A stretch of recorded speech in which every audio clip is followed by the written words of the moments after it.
I, I am. I am alive. I am conscious and aware. I am unique. I am who I say I am. I am the value God. I forever evolve inwardly and outwardly in response to the challenge of my nature. I am the face of humanity. The face of humanity is my face.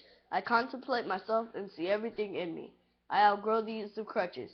I face the challenge of being eternal. I align the cells of my body. I know each by name. I am self-knowledge without end. That which I eat, drink, or learn, I convert into myself.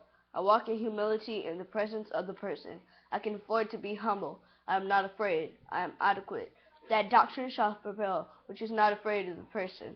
I reject all dogmas that create disorder in my personality. I am the enemy of all dogma, for dogma are a prison of the mind. I am a value. I have all the power to be what I want to be. There's glory in being human, in being a self-defining value. I am man. My name is man. My name is woman. I formed myself for my mandate. My mandate is the law. I entered earth as an act of will. I came to realize the promise of being valued, to realize the glory of being human, to discover more satisfying dimensions of being a person. I am not alone. I have never been alone. I shall never be alone, for I am a cluster. I am father, mother. I am the cluster of phenomena in which constitute me.